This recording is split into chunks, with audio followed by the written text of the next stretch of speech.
Welcome to Gandhi ji biography. आज का topic है हाई स्कूल में। मैं ब्याह के समय मैं हाई स्कूल में पढ़ता था। उस समय हम तीनों भाई एक ही स्कूल में पढ़ते थे। जिन भाई के ब्याह के साथ मेरा ब्याह हुआ था वे मुझसे एक दर्जा आगे थे। ब्याह का परिणाम यह हुआ कि हम दो भाइयों का एक वर्ष बेकार गया। मेरे भाई के लिए तो परिणाम इससे भी बुरा रहा। ब्याह के बाद वे स्कूल में पढ़ ही न सके। कितने नौजवानों को ऐसे अनिष्ट परिणाम का सामना करना पड़ता होगा, भगवान ही जाने। विद्याभ्यास और विवाह दोनों एक साथ तो हिंदू समाज में ही चल सकते हैं। मेरी पढ़ाई चलती रही। हाई स्कूल में मेरी गिनती मंदबुद्धि विद्यार्थियों में नहीं थी। शिक्षकों का प्रेम मैं हमेशा ही पा सका था। हर साल माता पिता के नाम स्कूल से विद्यार्थी की पढ़ाई और उसके आचरण के संबंध में प्रमाण पत्र भेजे जाते थे। उनमें मेरे आचरण या अभ्यास के खराब होने की टीका कभी नहीं हुई। दूसरी कक्षा के बाद मुझे इनाम भी मिले और 5वीं तथा 6ठी कक्षा में क्रमशः प्रतिमास 4 और 10 रुपयों की स्कॉलरशिप भी मिली थी। इसमें मेरी होशियारी की अपेक्षा भाग्य का अंश अधिक था। ये छात्रवृत्तियां उस सब विद्यार्थियों के लिए नहीं थी, बल्कि सोरठ वासियों में से सर्वप्रथम आने वालों के लिए थी। 40-50 विद्यार्थियों की कक्षा में उस समय सोरठ प्रदेश के विद्यार्थी कितने हो सकते थे। मेरा अपना ख्याल है कि मुझे अपनी होशियारी का कोई गर्व नहीं था। पुरस्कार या छात्रवृत्ति मिलने पर मुझे आश्चर्य होता था, पर अपने आचरण के विषय में मैं बहुत सजग था। आचरण में दोष आने पर मुझे रुलाई आ ही जाती थी। मेरे हाथों कोई भी ऐसा काम बने जिससे शिक्षकों को मुझे कुछ कहना पड़े अथवा शिक्षकों का वैसा ख्याल बने तो वह मेरे लिए असह्य हो जाता था। मुझे याद है कि एक बार मुझे मार खानी पड़ी थी। मार का दुख नहीं था, पर मैं दंड का पात्र माना गया, इसका मुझे बड़ा दुख रहा। मैं खूब रोया। यह प्रसंग पहली या दूसरी कक्षा का है। दूसरा एक प्रसंग 7वीं कक्षा का है। उस समय दोराब जी नाम के हेडमास्टर थे। वे विद्यार्थी प्रेमी थे, क्योंकि वे नियमों का पालन करवाते, व्यवस्थित रीति से काम करते और लेते और अच्छी तरह पढ़ाते थे। उन्होंने उच्च कक्षा के विद्यार्थियों के लिए कसरत क्रिकेट अनिवार्य कर दिए थे। मुझे इनसे अरुचि थी। इनके अनिवार्य बनने से पहले मैं कभी कसरत, क्रिकेट या फुटबॉल में गया ही न था। न जाने में मेरा शर्मीला स्वभाव ही एकमात्र कारण था। अब मैं देखता हूं कि वह मेरी अरुचि मेरी भूल थी।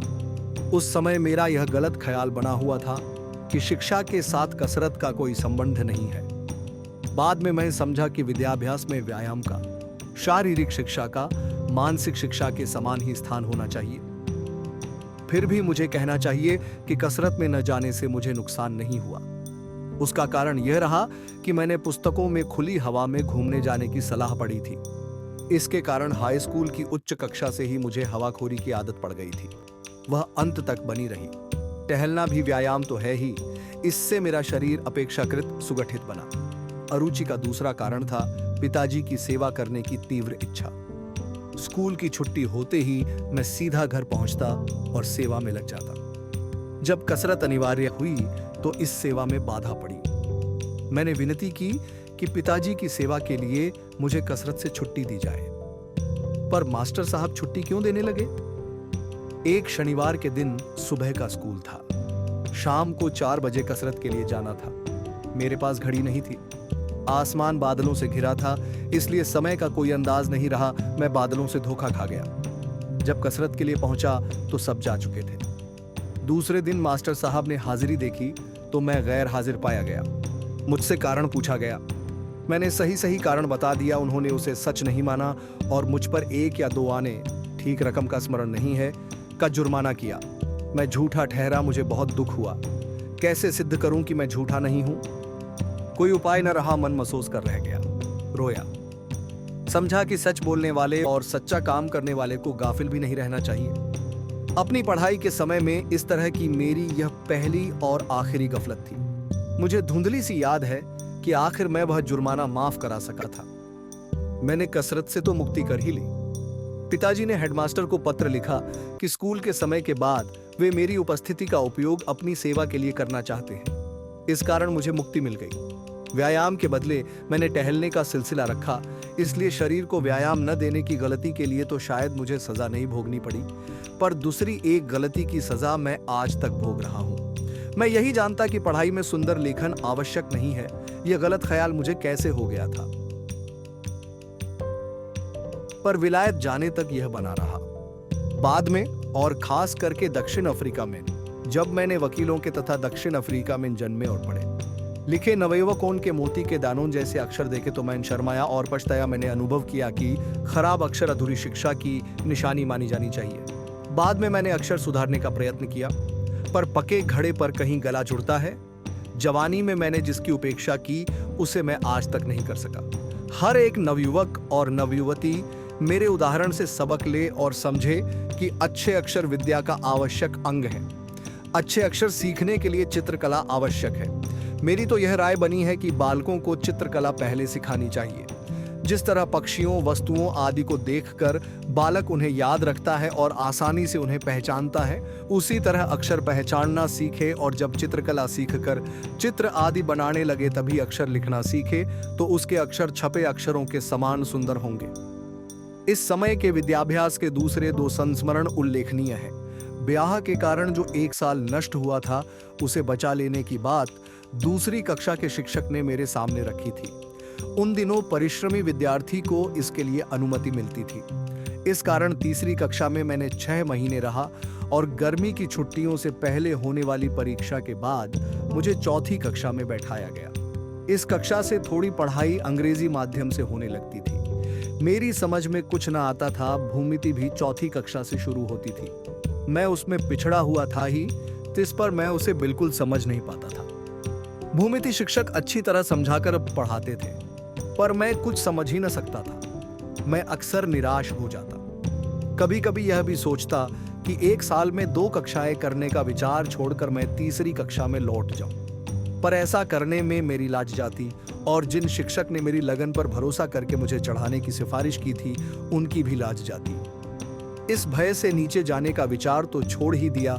जब प्रयत्न करते करते मैं यूक्लिड के 13वें प्रमेय तक पहुंचा तो अचानक मुझे बोध हुआ कि भूमिति तो सरल से सरल विषय है जिसमें केवल बुद्धि का सीधा और सरल प्रयोग ही करना है।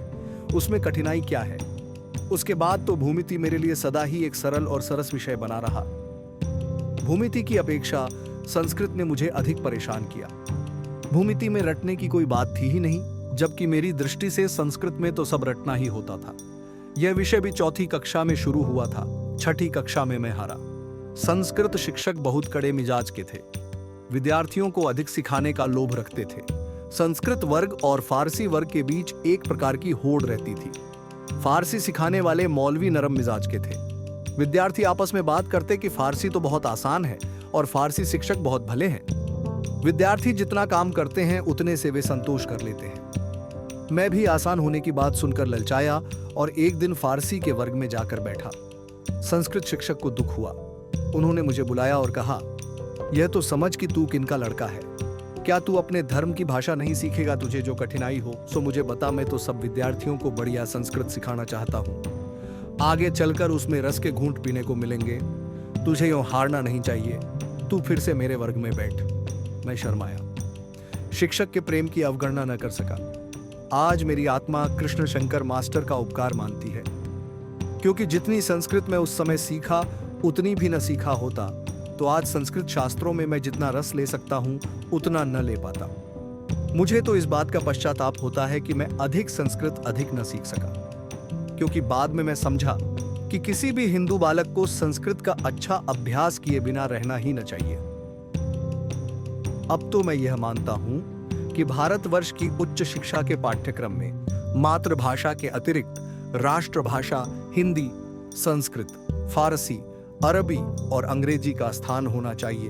भाषाओं की इस संख्या से किसी को डरना नहीं चाहिए। भाषा पद्धतिपूर्वक सिखाई जाए और सब विषयों को अंग्रेजी के माध्यम से सीखने सोचने का बोझ हम पर न हो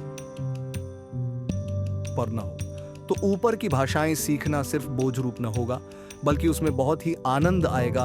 और जो व्यक्ति एक भाषा को शास्त्रीय पद्धति से सीख लेता है उसके लिए दूसरी का ज्ञान सुलभ हो जाता है। असल में तो हिंदी, गुजराती, संस्कृत एक भाषा मानी जा सकती है। इसी तरह फारसी और अरबी एक मानी जाए। यद्यपि फारसी संस्कृत से मिलती जुलती है और अरबी का हिब्रू से मेल है, फिर भी दोनों का विकास इस्लाम के प्रकट होने के बाद हुआ है, इसलिए दोनों के बीच निकट का संबंध है। उर्दू को मैंने अलग भाषा नहीं माना है, क्योंकि उसके व्याकरण का समावेश हिंदी में हो जाता है। उसके शब्द तो फारसी और अरबी ही हैं। ऊंचे दर्जे की उर्दू जानने वाले के लिए अरबी और फारसी का ज्ञान जरूरी है, जैसे उच्च प्रकार की गुजराती, हिंदी, बंगला, मराठी जानने वाले के लिए संस्कृत जानना आवश्यक है। आज का विषय यही समाप्त होता है। ऐसी ही वीडियोस के लिए सब्सक्राइब करें। धन्यवाद।